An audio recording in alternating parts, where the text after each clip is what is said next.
आज आपण संत श्रेष्ठ चोखोबारा यांच्या अभंगावर निरूपण मांडणार आहोत. तुटला विश्वाचा दोरा, एर बाबुगा पसारा, एर बाबुगा पसारा, टाकून पळती रांडा पोरे, अंती होती पाट मोरे, अंती होती पाट मोरे, अवघे सुखाचे सांगती, कोणी कामा नये अंती, कोणी कामा नये अंती, चोका मने फजित खोरा, माझे माझे मने घर, माझे माझे मने घर, टाकून पळती रांडा पोरे, अंती होती पाट मोरे, अंती होती पाट मोरे. संत श्रेष्ठ चोखोबारा यांच्या चरणी साष्टांग दंडवत. जगद्गुरु तुकोबारा यांच्या चरणी साष्टांग दंडवत. पांडुरंग परमात्मा यांच्या चरणी साष्टांग दंडवत. तुम्ही सर्व प्रिय आत्मा तुमच्याही चरणी साष्टांग दंडवत घालून माझ्या या निरूपणाला सुरुवात करतो. महाराज अभंगाच्या पहिल्या चरणामध्ये म्हणतात, तुटला विश्वाचा दोरा, येर बाबुगा पसारा. कारण मी माझ्या जीवनामध्ये पहिल्यांदाच संत श्रेष्ठ चोखोबारा यांच्या अभंगावर निरूपण मांडित आहे. त्याचं कारण असं आहे, कारण चोखोबारा आहे, नावच आहे चोखोबारा आहे. कारण चोख बोलणारे, चोख म्हणजे रोखठोक बोलणारे, सत्य सांगणारे. सर्व साधू संत त्यांच्या जीवनामध्ये सत्य सांगत असतात. मात्र चोखोबारायचं वैराग्य हे वेगळंच आहे, महामेरू आहेत वैराग्याचे. असे महान संत चोखोबारा आहेत या अभंगामधून सांगतात. तुटला विश्वाचा दोरा, येर बाबुगा पसारा. कारण माझ्या जीवनामध्ये 58 वर्षे माझी शासकीय सेवा पूर्ण झालेली आहे आणि शासकीय सेवा पूर्ण झाल्यानंतर पहिल्यांदाच मी हा निरूपणासाठी घेतलेला अभंग आहे. त्याचं कारण आहे की माझ्या जीवनामध्ये की आता तुटला विश्वाचा दोरा, येर बाबुगा पसारा. कारण आपल्या जीवनामध्ये दोरा म्हणलं की तो तुटणारच आहे, तुटणार. आता दोरा कशाचाही राहू द्या, नायलनचा राहू द्या किंवा त्या रेशमी किड्याचा राहू द्या किंवा कापसाचा दोरा राहू द्या, कोणताही दोरा असला तुमच्या जीवनामध्ये, तर तो खोसल्याचाही दोरा असला तरी तो दोरा तुटणारच आहे, कुजून तुटणारच आहे. हा सिद्धांत तिथं जन्मलेल्या प्रत्येक मनुष्याला त्याच्या जीवनामध्ये माहीत आहे.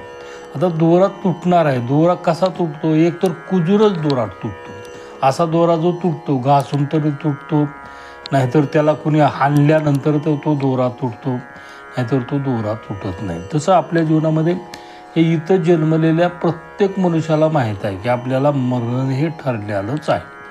मरण नाही असं कुणाला तुमच्या जीवनामध्ये कळत नाही. प्रत्येकाला कळतं आपल्या जीवनामध्ये मरण आहे. मात्र हे कळूनही आपल्या जीवनामध्ये ते मरण आपलं आहे हे आपल्याला कळत असतानासुद्धा आपण जे बेभान आपल्या जीवनामध्ये वागतो, आपण एखाद्याचा दोरा तोडण्याचा प्रयत्न करतो किंवा आपला कोणीतरी दोरा तोडण्याचा प्रयत्न करतो. हे कशामुळं होतं आपल्या जीवनामध्ये? कारण 4 प्रकारचे माऊलींनी भक्त सांगितलेले आहेत. एक आरतो आहे. आरतो म्हणजे स्वतःचा दुःखातून मुक्त होण्यासाठी किंवा संसारामधले अनेक पीडा त्याच्या जीवनामध्ये मिळत असतात, त्या दुःखामधून मुक्त होण्यासाठी त्याच्या जीवनामध्ये त्या भगवंताची भक्ती करीत असतो. आता ही भक्ती करीत असतानाही त्याच्या जीवनामध्ये मग हा आयुष्याचा दोरा तुटजीपर्यंत आपल्या जीवनामध्ये दुःख मानू नये. आपल्या जीवनामध्ये जे दुःख आहे ते होतच असतात. आता जिज्ञासू आहे. जिज्ञासू तर तोही कसा आहे? देव जाणून घेणारा. त्याला देव प्राप्ती करून घ्यायची नाही. आता देव नुसतं जाणून घेण्यासाठी त्याच्या जीवनामध्ये हा विषाचा दोरा तोडण्याची गरज नाही. त्याच्या जीवनामध्ये जाणून घ्यायचं आहे तर जाणून घ्यावं, पण आपला दोरा तुटूच तर आपल्या आयुष्यामध्ये जाणून घेणं काही कामाचं नाही. आता अर्थार्थी तर तो त्याच्या जीवनामध्ये एवढा पळालेला आहे धनप्राप्तीसाठी तो की त्याला काही भानच राहिलं नाही. आपला दोरा तुटणार आहे हे माहीत असताना सुद्धा तो सकाळी एक कीर्तन एका ठिकाणी आहे, दुपारा एका ठिकाणी आहे, संध्याकाळी एका ठिकाणी आहे, झोपायला तयार नाही, चांगलं खायला तयार नाही. काय मिळून त्याच्या जीवनामध्ये त्याला सुख काय असतं, समाधान काय असतं. आणि लोकालाच ज्ञान सांगू राहिला, तुटला विषाचा दोरा, येर बाबुगा पसारा. कारण त्याच्या जीवनामध्ये पसारा, हा संसारामधला पसारा गोळा करण्यासाठी त्यानं एवढा पळालेला आहे, एवढा पळालेला आहे. हा मठ झाला की दुसरा मठ बांधायचा आहे किंवा अनाथ आश्रम आहे, आश्रम काढायचा केवळ कशासाठी, किंवा अनेक शिष्य परिवार जमा करून किंवा आपल्या लेकरा बाळासाठी कोट्यावधी रुपयाची प्राप्ती करण्यासाठी तो अर्थार्थी पळालेला आहे. फक्त ही तिन्ही जी लोक आहेत यांना तिन्हीलाही माहीत आहे, अर्थूला माहीत आहे, जिज्ञासूला माहीत आहे, अर्थार्थीला माहीत आहे त्यांच्या जीवनामध्ये हा दोरा असं पळाल्यानंतर आपल्या जीवनामध्ये तुटणारच आहे. आपण जे आपल्या जीवनामध्ये एरवा उगा पसारा, कारण तुम्ही जे हे संसारामध्ये गोळा करणार आहात ते तुमच्यासोबत येणार नाही हे बी प्रत्येकाला, ह्या तिघाला हे माहीत आहे. पण ह्यांची धडपड ह्यांच्या जीवनामध्ये काही बंद व्हायला तयार नाही. कारण चोखोबारा म्हणतात की हे तिघंही त्यांच्या जीवनामध्ये एवढे पळालेले आहेत, एवढं बेजार त्यांच्या जीवनामध्ये होऊ लागलेले आहेत, त्यांना त्यांच्या जीवनामध्ये भान राहिलं नाही. फक्त जो ज्ञानी आहे त्याला माहीत आहे त्याच्या जीवनामध्ये हा दोरा तुटणारच आहे, म्हणून त्याच्या जीवनामध्ये पहिल्या जन्मल्या तेव्हापासून तो काहीच करीत नाही, धनप्राप्तीसाठी करीत नाही, ज्ञानप्राप्तीसाठी त्याच्या जीवनामध्ये प्रयत्न करत नाही, काही नाही. जे भगवंताने जे दिलेलं आहे, जे आपल्या या देहानं जे कर्म होणार आहे त्या कर्म त्याच्या जीवनामध्ये मान्य करीत असतो आणि त्याच्या जीवनामध्ये ती आपल्याला घडेल तशी त्या भगवंताची भक्ती करीत असतो. तोच मनुष्य ज्ञानी आहे. त्याच मनुष्याला ह्या आयुष्याचा खरा दोरा तुटणार आहे ह्या प्रत्येक क्षणाला त्याच्या जीवनामध्ये त्याला आठवण राहिलेली असते आणि आठवण ठेवूनच त्याच्या जीवनामध्ये तो कर्म करीत असतो. हे वरील 3 प्रकारचे जे सांगितले आर्थू, जिज्ञासू, ज्ञानी, हे भनाट सुटलेले आहेत. यांना दोरा तुटणार आहे. सत्य माहीत असूनही त्यांच्या जीवनामध्ये ते पडून आलेले आहेत असं महाराज अभंगाच्या पहिल्या चरणामध्ये म्हणतात. अभंगाच्या दुसऱ्या चरणामध्ये महाराज म्हणतात, टाकोने पळते रांडा पोरे, अंती होती पाट मोरे. तुमच्या जीवनामध्ये कितीही या संसारामधलं धन गोळा करा, वैभव गोळा करा, तुम्ही पद गोळा करा, कारण हे गोळा केलेलं तुमच्यासोबत येणारच नाही. कारण तुमचा देहसोबत तुमच्या येणार नाही, तर गोळा केलेलं धन वैभव हे तुमच्या जीवनामध्ये कधीच येणार नाही. हे प्रत्येक मनुष्याला त्याच्या जीवनामध्ये त्याला ज्ञात आहे, पण ज्ञात असूनही त्याच्या जीवनामध्ये त्याच्यामधून बाजूला निघायला तयारच नाही. त्याच्यामध्येच तो गुटमाळ्या खायलेला आहे. म्हणून जो ज्ञानी आहे तो त्याच्या जीवनामध्ये बाजूला निघालेला असतो. इथं महाराज सांगतात, टाकोने पळती रांडा पोरे, अंती होती पाट मोरे. कारण तुम्ही ज्याच्यावर प्रेम करता, ज्याच्यासाठी तुमच्या जीवनामध्ये कमीता, कारण लेकरं बाळासाठी तुमच्या जीवनामध्ये कमीता असता. म्हणून महाराज सांगतात की टाकोने पळते रांडा पोरे, अंती होती पाट मोरे. एकदा तुमचा हा आयुष्याचा दोरा तुटल्यानंतर याला ठेवीतच नाहीत. 7-8 तासाच्या आत ह्याला तिथं त्या स्मशानामध्ये नेऊन जाळलं तर जातं, पुरलं तर जातं.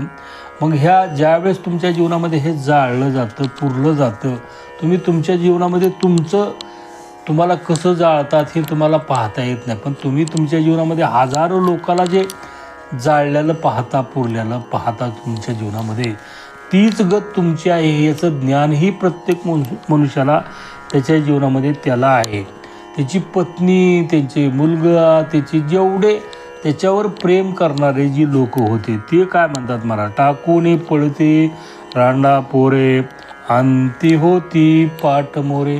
कारण ज्यावेळेस तुमच्या देहाला अग्नी लावला त्यावेळेस हे अग्नीनं तुम्ही जळत असताना हे त्यांच्या डोळ्यानं पाहतात. हे तुमचे जी पत्नी, मुलगा, मुलगी, मेवना, बायको, सून, हे जी लय माझी जीवाची आहे त्यांच्याशिवाय मला घास गिळत नाही असं तुमच्या जीवनामध्ये तुम्ही प्रत्येक क्षणाला म्हणता. ते तुम्हाला जळालेलं पाहून तिकडं पाठ करून हे घराकडे निघालेले असतात. ह्यांच्या जीवावर तुम्ही भरवशावर बसू नये असं महाराज अभंगाच्या दुसऱ्या चरणामध्ये सांगतात. अभंगाच्या तिसऱ्या चरणामध्ये महाराज म्हणतात, अवघे सुखाचे सांगती कोणी कामा नये अंती. कारण या जगामध्ये खरंच तुम्ही तुमच्या जीवनामध्ये हे सगळे जे लोक तुमच्यावर प्रेम करणारे आहेत ते फक्त तुमच्यापर्यंत, तुमच्याकडं जोपर्यंत आहे धन वैभव काय जे असेल तोपर्यंत हे त्यांच्या जीवनामध्ये सुखासाठी त्यांच्या जीवनामध्ये तुमचे कारण संगती करतात. हे सगळे सुखाची संगती करणारे लोक आहेत. म्हणून आपल्या जीवनामध्ये हे शेवटच्या क्षणापर्यंत तुमच्या, किंवा तुम्ही ज्यावेळेस कारण मरणशय्येवर राहता त्यावेळेस तुमच्यासोबत कोणीच येत नाही. कोणी नये कामाती, कारण त्या अंतकाळाच्या वेळेस तुमच्यासोबत कुणीच तुमच्या कामाला येत नाही. हे प्रत्येकाला या जगामध्ये ज्ञात आहे. हे ज्ञात असून त्याच्या जीवनामध्ये नित्य चुकीचं कर्म करायला आहे, नित्य पळालेलं आहे, नित्य लोकाच्या मुंड्या मोडालेल्या आहे. हे भान त्याच्या जीवनामध्ये राहिलेलं नाही. हा दोरा कधी तुटणार आहे, कधी ह्याच्यामधून जायचं आहे हे काहीसुद्धा आपल्या जीवनामध्ये ज्ञात नसताना ह्याची पळायची मिठी चाललेलं आहे. माझा परममित्र, कारण माझा अर्जुन भुरे शेरा, हे 29/4/2024 रोजी हे, कारण त्यांना झटका आला आणि त्या झटक्यामध्ये गेले. मला म्हणायचं आहे की 58 वर्षे वय नाही. आता माझा मित्र म्हणजे माझंच, कारण आम्ही 5वी ते 10वी एका जनता विद्यालयामध्ये शिकलेले. मला त्याच्या आज खरं राखाला जायचं होतं पण जाणं झालं नाही. मी आता भेटून येणार आहे. म्हणून हे आपल्या जीवनामध्ये माहीत आहे का, मी गेल्या महिन्यात गेलो होतो. मी फोनही केला होता पण त्यानं मोबाईल घरी होता. वहिनीने फोन उचलला पण तो काही नव्हता. म्हणून म्हटलं की तुटला विषाचा दोरा येर बाबुगा पसारा. कारण आपल्या जीवनामध्ये हा पसारा गोळा करायचा आपण बंद करावं. कारण कसं आहे, अवघे सुखाचे सांगती कोणी कामा नये अंती. कारण आपल्या जीवनामध्ये सुखाचेच सांगणारे भरपूर आहेत. सुख असल्यानंतर तुमच्याकडं पैसा जर असेल तर तुमच्या मागं लोक राहतात. तुमच्यावर ज्यावेळेस खरी वेळ आली त्यावेळेस, तुमच्या अंतकाळाच्या वेळेस तर या जगामध्ये कोणीच तुमच्यासोबत येत नाही. हे प्रत्येकाला ज्ञात आहे. म्हणून आपल्या जीवनामध्ये येर बाबुगा पसारा, कारण पसारा गोळा करण्याच्या भानगडीमध्ये आपण पडू नये असं महाराज अभंगाच्या 3ऱ्या चरणामध्ये महाराज म्हणतात. अभंगाच्या 4थ्या चरणामध्ये महाराज म्हणतात, चोखा मने फजित खोरा माझे माझे मने घर.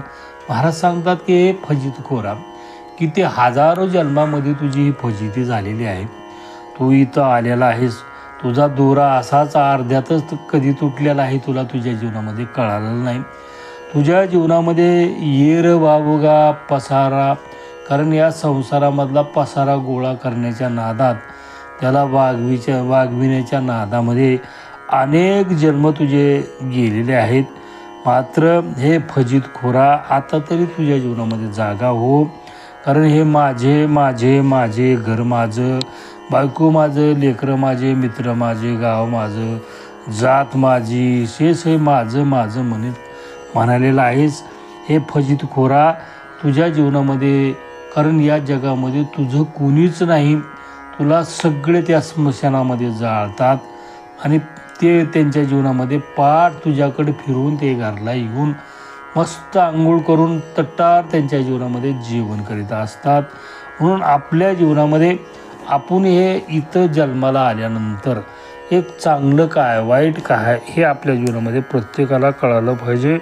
म्हणून या अभंगावर माझ्या बुद्धिमत्तेप्रमाणे, माझ्या ज्ञानाप्रमाणे मी विवेचन मांडण्याचा प्रयत्न केला. झालेलं निरूपण सद्गुरू चिन्मयानंद स्वामी, जगद्गुरू तुकोबाराय, संत श्रेष्ठ तुकोबाराय यांच्या चरणी हे शब्दरूपी भावपुष्प अर्पण करून माझ्या अल्पशा सेवेला पूर्णविराम. तुकाराम तुकाराम तुकाराम तुकाराम बोला पुंडरी गौरदेव हरिविठ्ठल श्री ज्ञानदेव तुकाराम.